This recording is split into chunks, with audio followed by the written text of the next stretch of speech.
Selamat pagi dan salam damai kepada saudara dan saudari. Bertemu kita kembali dalam santapan rohani. Dan pada hari ini kita merayakan Hari Orang-orang Kudus ataupun dikenali sebagai All Saints Day. Dan Injil kita pada hari ini dipetik dari Injil Matius bab 5 ayat 1 hingga 12. Bersama kita mendengar dan merenungkannya. Tuhan beserta kita, sekarang dan selama-lamanya. Inilah Injil Yesus Kristus menurut Santo Matius. Dimuliakanlah Tuhan. Sekali peristiwa ketika melihat banyak orang yang datang, Yesus mendaki lereng sebuah bukit. Setelah ia duduk, datanglah murid-muridnya. Lalu Yesus pun mulai berbicara dan mengajar mereka. Katanya, "Berbahagialah orang yang miskin di hadapan Allah, karena merekalah yang empunya kerajaan syurga. Berbahagialah orang yang bersuka cita, karena mereka akan dihibur. Berbahagialah orang yang lemah lembut, karena mereka akan memiliki bumi. Berbahagialah orang yang lapar dan haus akan kebenaran, karena mereka akan dipuaskan. Berbahagialah orang yang murah hati, karena mereka akan beroleh kemurahan. Berbahagialah orang yang suci hatinya, karena mereka akan melihat Allah. Berbahagialah orang yang membawa damai, karena mereka akan disebut anak-anak Allah. Berbahagialah orang yang dianiaya demi kebenaran, karena merekalah yang empunya kerajaan syurga. Berbahagialah kamu jika demi aku kamu dicela dan dianiaya, dan kepadamu difitnahkan segala yang jahat. Bersukacita dan bergembiralah, karena besarlah ganjaranmu di syurga." Demikianlah Injil Tuhan. Terpujilah Kristus. Nah, saudara dan saudari, seperti apa yang kita tahu, hari ini kita merayakan semua orang kudus, yakni saudara dan saudari kita yang sudah mulia bersama Tuhan di syurga. Bagi mereka yang dikanonasi sebagai santo dan santa, kita memang mempunyai hari-hari peringatan atau perayaan khusus. Namun begitu, banyak dari mereka yang telah menjadi orang kudus, tetapi tidak diberi gelar sebagai santo-santa oleh gereja. Nah, pada hari inilah kita secara khususnya merayakan mereka.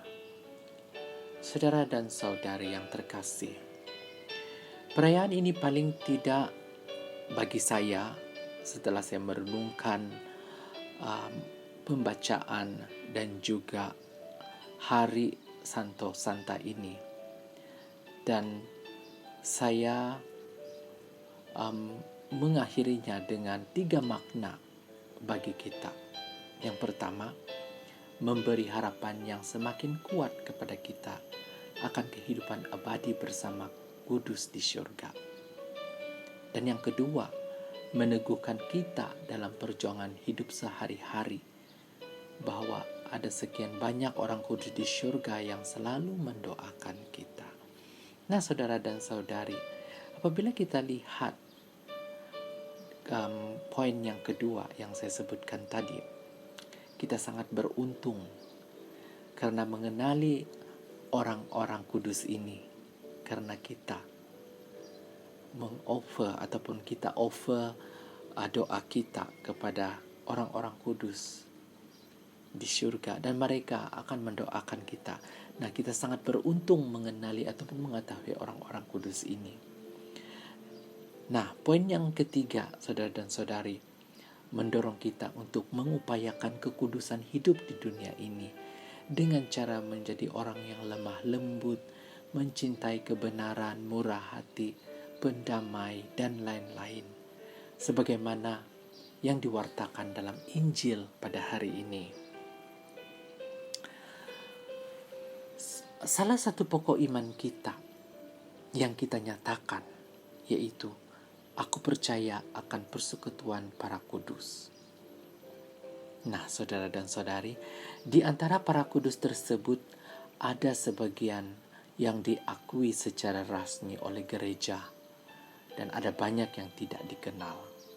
Mereka yang diakui secara rasmi adalah para santo santa yang sebagian besar tertera dalam kalender liturgi kita. Dan sementara itu, para kudus lainnya adalah orang-orang yang biasa seperti kita yang sekarang sudah mulia bersama Allah di syurga. Hari raya orang kudus ini ataupun All Saints Day ini terutama dimaksudkan untuk merayakan para kudus kelompok yang kedua ini, yaitu mereka yang tidak dirayakan secara khusus dan tidak ada dalam kalender liturgi gereja. Mereka adalah orang-orang yang disebutkan dalam bacaan pertama hari ini, yaitu suatu kumpulan besar orang banyak yang tidak dapat terhitung banyaknya, dari segala bangsa dan suku dan kaum dan bahasa, berdiri di hadapan takhta dan di hadapan anak domba, memakai jubah putih dan memegang daun-daun palma di tangan mereka. Mereka ini adalah orang-orang yang keluar dari kesusahan besar, telah mencuci jubah mereka dan membuatnya putih di dalam darah anak domba. Nah, ini kita dapat lihat melalui Wahyu bab 7 ayat 9 hingga 14. Nah, selain itu, perayaan ini juga dimaksudkan untuk memperteguh pengharapan kita tentang apa yang akan kita alami kelak setelah hidup kita di dunia ini berakhir.